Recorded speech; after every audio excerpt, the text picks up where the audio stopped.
Hi, hello, welcome. Today, we're looking at a stream hosted by the popular channel Dawah, where a curious young Dutch woman called Sani calls in. I won't be going through every second of the video, instead I'll remove the pointless preaching and stick to the interesting parts. Let's begin. Where are you joining us from today?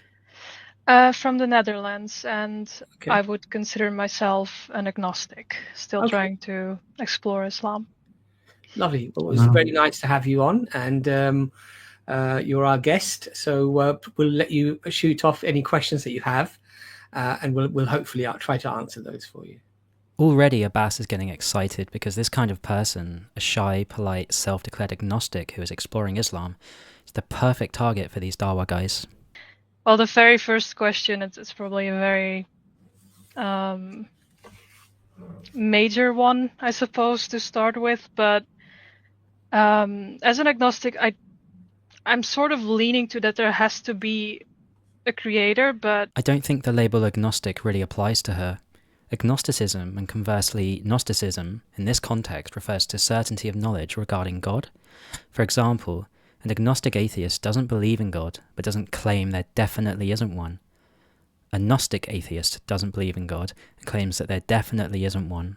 The fact that she said she is leaning towards there needing to be a God implies she is at least an agnostic deist.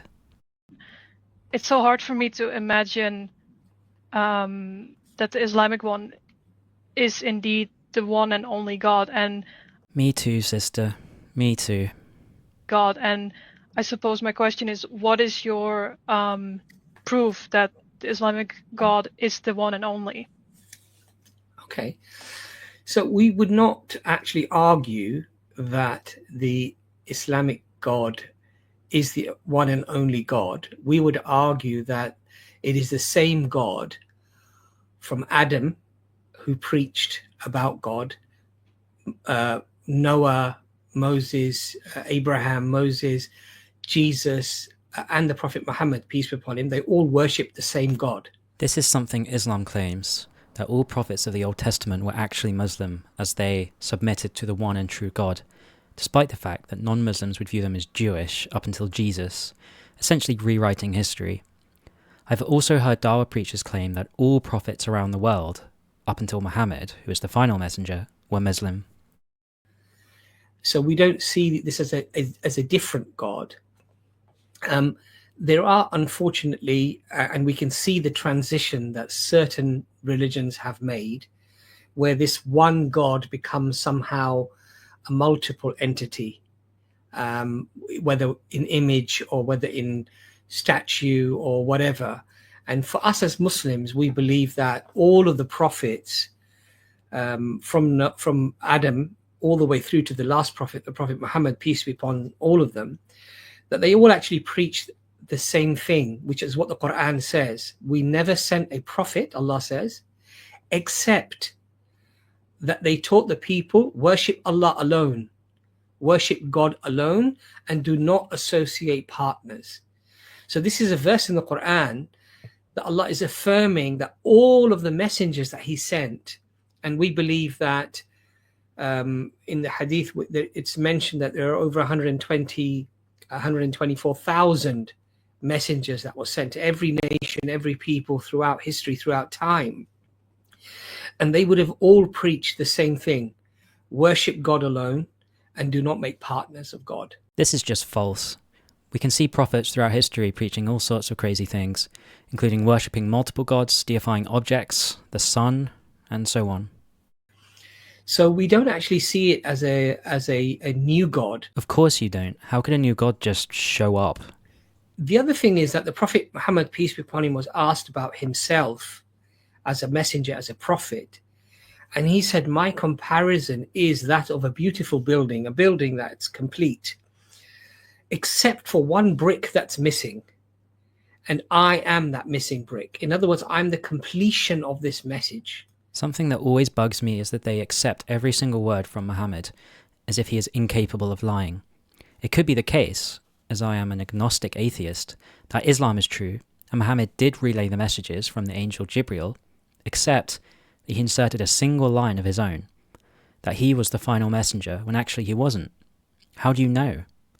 How do you know when Muhammad is telling the truth versus lying? You have to just accept it on faith, which for these guys is a dirty word reserved for Christians. This is not a new message. This is not something that's completely reinvented.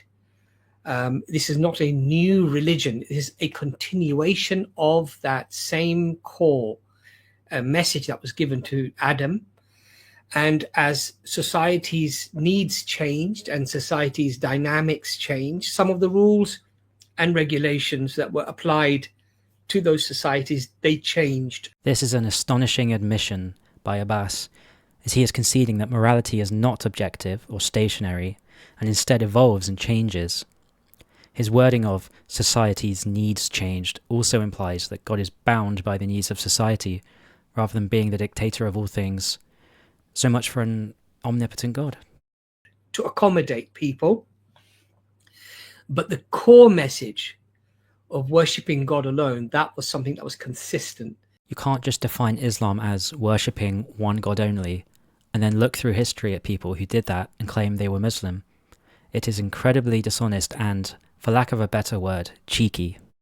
And since God doesn't have an identity in terms of no gender, whatever you think about God is not God. He's outside of your thinking, outside of your capacity. So then God can't be recognized and doesn't exist. Video over. Sunday, Monday, happy days.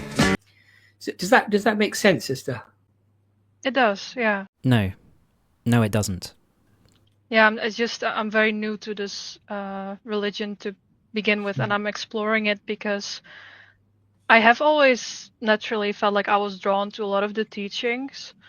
I've naturally always kind of felt repulsed with the whole hookup culture. I've never drank alcohol in my life because I saw the destruction it did in my environment. We can clearly look at the effects of alcohol consumption on society and deduce that it causes problems.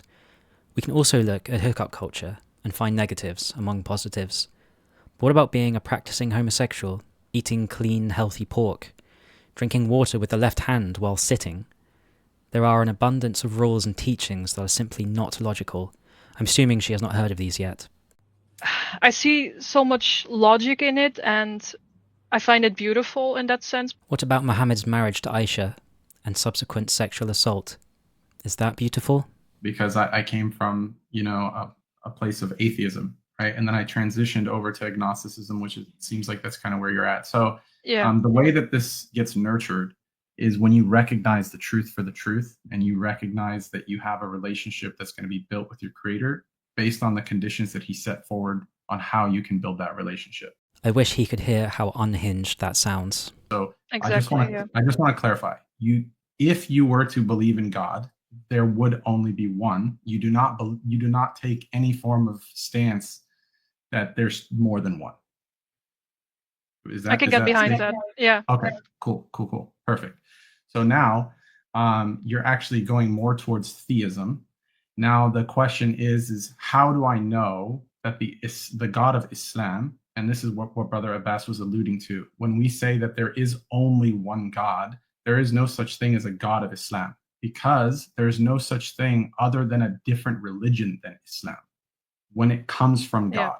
So from our worldview, Adam was a Muslim, Jesus was a Muslim, David was a Muslim, because they all submitted to God. So hopefully that kind of draws a nice coat of paint on that, right? So it's nice and shiny. This is what I was saying before, that all the monotheistic religions are actually Islam. Wild. Okay, now in regards to the next step from that, okay, what we can do is we can say, let's explore the things that he revealed about himself, both in the affirmative and in the negative, right? So for example, there's no way that you believe that God is a man in any way, shape, or form, right?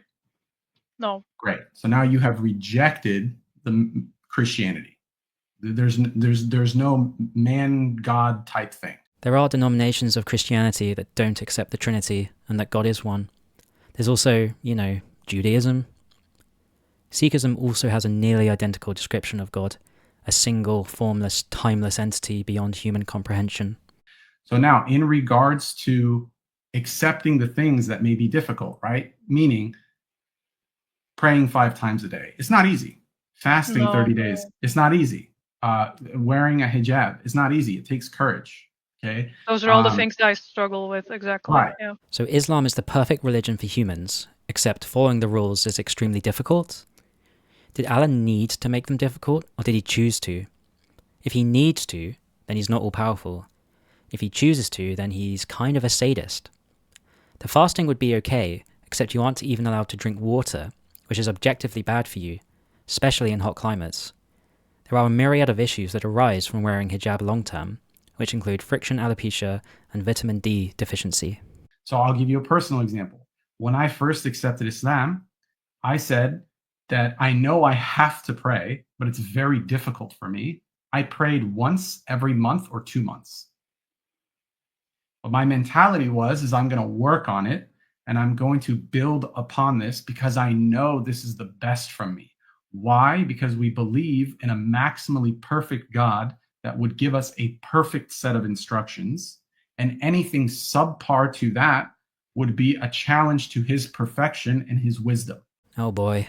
You know it's the best for you because you believe Allah is maximally perfect and gives you perfect instructions.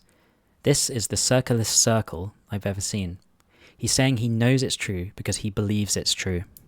There's 2 of those 3 things that I can see myself getting behind. One of them is fasting, because I do believe it can have a higher purpose, a spiritual one at that. The praying as well. Fasting can be done healthily when you still drink water throughout the day. And praying can make you feel good, sure. These things aren't unique to Islam. Well, but the one I do struggle with a lot is wearing hijab. I am for modesty. I mean, look at me. I'm already kind of wearing non-revealing clothing. You think you are dressed modestly, but the Islamic standard is that you are not. Your hair is visible and rather luscious. But, for example, the mere thought that I have to cover my hair with a cloth, never feel that freedom of the wind in my hair again when I'm on a beach, for example, that would feel so restrictive to me. And I'm just left wondering, why would Allah command that from me? Why can't I be free? I can't wait to hear the justification. So this is a very good question. And if you go to areas that are practicing Islam properly, right, this is something that is not available in the West. Mm-hmm. But no one says that you can't go to the beach and have your hair out, stuff like that. What the issue is who is around you. Yes, the issue is who is around you. If you go to a beach in Pakistan, you'll be surrounded by Muslim men. And this is a problem because, oh dear. Okay, so if you go to certain areas of the world where they have dedicated spaces for women, okay, you can have your hijab off in front of any female. Okay, you can have your hijab off in front of people that are mahram, which are your guardians. You can have your hijab off at home around your family members. Okay, now this is direct blood family, right? So if think of it, the easiest way to think of it is like this. If somebody has the capacity to engage in marriage with me, I need to have a hijab on. What a weird rule. If this woman is in the presence of someone she can marry, then she must cover up. What will happen? Some guy will be so aroused by the sight of her hair that he forcibly marries her? Please help me out here.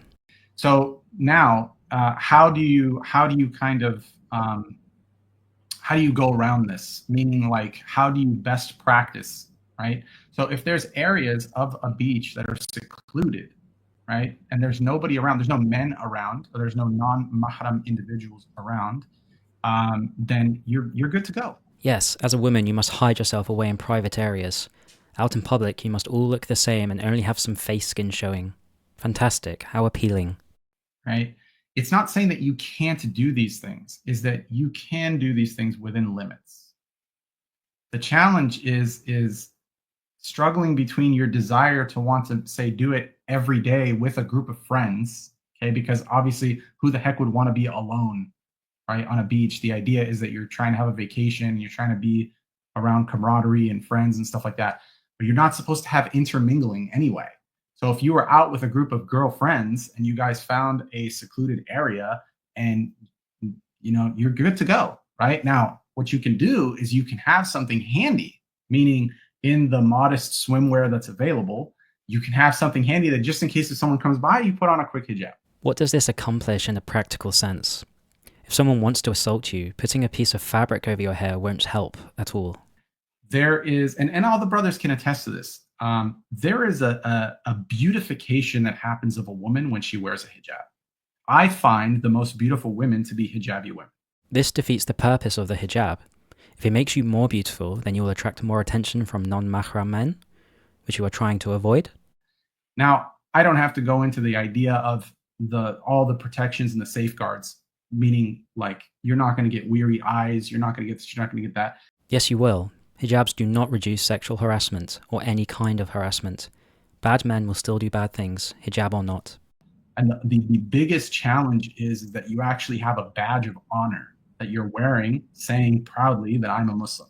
I can't tell you how many times, countlessly, Muslim men have walked by me.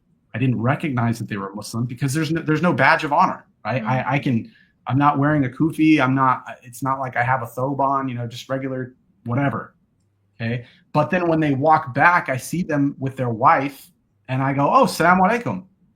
So I didn't even, because of that badge of honor, now his wife has earned a good deed because I was able to greet my fellow Muslim with salam.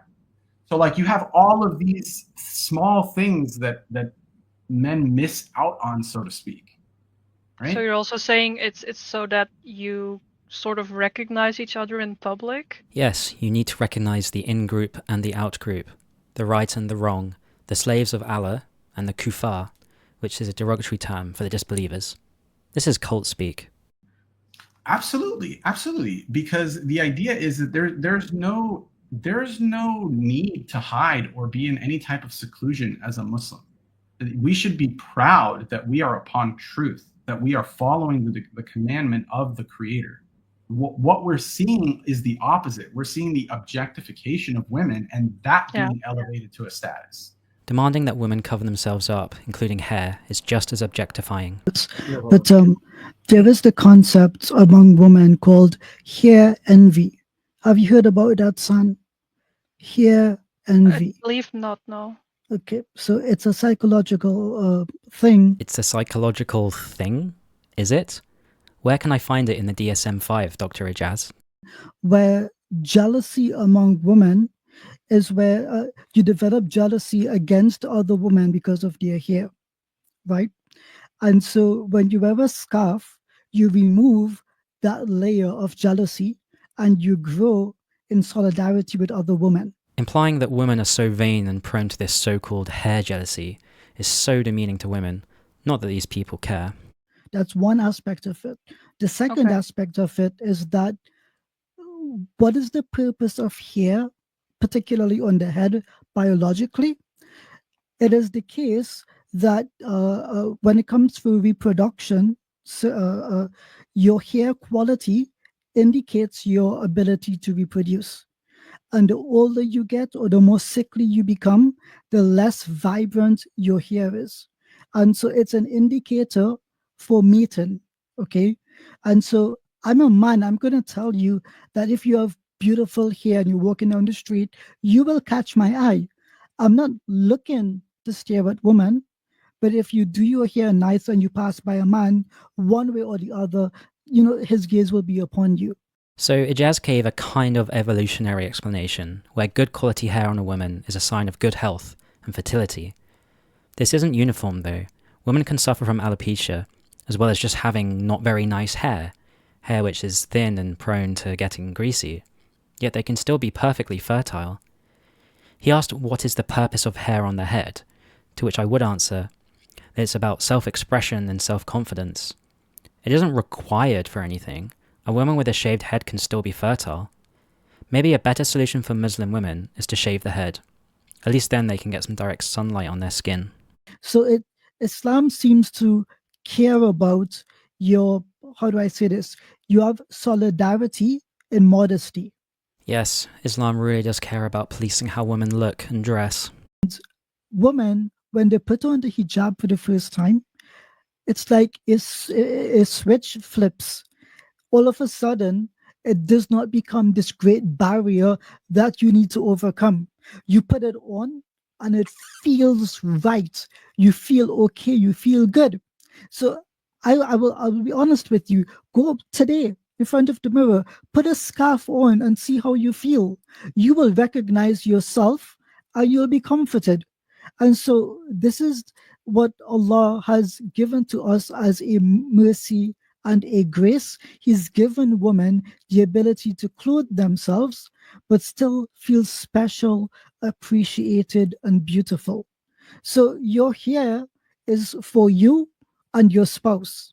You want to show that beauty to the one person in your life that deserves to experience and enjoy that beauty, your family and your husband and your children. You are telling women that they want this, except this is what Islam wants of women. You can't claim to speak for all women. So if the hijab is the one thing holding you back, I promise you, the second you put it on, you're going to smile. And more often than not, some sisters begin to cry because they realize this just feels good. Tell that to all the women who are living under an oppressive Islamic regime like Iran or Syria, where removing the hijab in public will get you arrested or worse. I would recommend you go to a masjid that has like a woman's program, because in the Netherlands, I'm not sure what the culture is like there, but being around hijabis and niqabis, you're going to realize that you feel right at home with them. You begin to, what we would say, vibe with them, and you'll feel more like a Muslim when you're around people who are like-minded. Assimilate, disregard the individual, we are one. So, Yeah. Mr. San, my suggestion would be take your shahada, inshallah, and work out the rest of the details. Yep, just take the shahada, which is the official way of becoming Muslim, and we'll sort out the details later. Details like if you leave Islam, you get the death penalty, or criticizing Muhammad will get you the death penalty, or that the punishment for adultery is being stoned to death. Yeah, we'll sort out those tiny, unimportant details later. So one of the things I'd like to say to you, sister, is that do you think that you should decide to follow something or not follow something depending upon the difficulty of the task? Yes, true. But we can easily demonstrate that there is no good reason to think Islam is true. Perhaps I will make another video going through every argument and line of reasoning the Dawah gang used to prove Islam. It would be too long a tangent to do in this video. We can also show many ways that Islam is not good for you. Again, another video. Even though I might say, well, I don't fully comprehend this particular ruling that Allah has made on this particular matter, but if I establish that actually Islam is true, though, that the Quran is indeed from Allah subhanahu wa ta'ala, from the Supreme and Sublime, and that this message is indeed something that resonates and has resonated throughout history with all of the prophets, then would you agree that it would be better then to at least accept it and then work at the things that you find difficult? You could certainly come to the conclusion that Islam is true, but what if you can't accept that the teachings are good and just, and that practicing Islam isn't beneficial to you and is in fact a hindrance? I suppose you would have to do the mental gymnastics that these apologists do to justify it. It's about, because I understand, especially in Europe, how the hijab is viewed, how people react, especially friends and family and, society generally. Yes, Islam has a terrible reputation. I wonder why. My strongest philosophy, after having a very, heart-to-heart discussion with one of my teachers, he says, once it grips you, that's it. Meaning it's decreed whether or not you're going to take the Shahada today or not. Whoopsie. Did this convert guy just concede that we don't have free will? That whether you believe in Islam or not is decided by Allah? Yes, I think the main thing, sister, is that don't worry about the consequences of accepting something that you believe to be true. Worry about the accepting or the denying of it. That's more important. Okay. The consequences are not important, because if it's the truth, then it should be accepted. That's a rational, logical, and sensible decision to make. As I said earlier, you can acknowledge that Islam is true, but it doesn't mean you have to agree with the moral teachings and practices. So, for example, if somebody said to you, do you believe that the world is round? You know, if the evidence was all pointing towards it was round, regardless of the consequences of accepting that notion, you would probably still accept it because, well, it's a fact. It is what it is, right? That analogy is incomplete. It's more accurate to say, there is sufficient evidence to believe that the world is round. Therefore, you must smack your head against the wall 5 times every day. For the rest of the video, they preach and sweet talk about Islam, then Sani takes her Shahada. It's amazing how someone like Sani can know so little about Islam, yet they will happily convert her. To leave Islam, on the other hand, you must be an advanced scholar who is fluent in Quranic Arabic. I would love to speak with her about this interaction to see if she can recognize the faults with what they were saying, but I doubt this can ever happen. Thanks for watching, stay rational.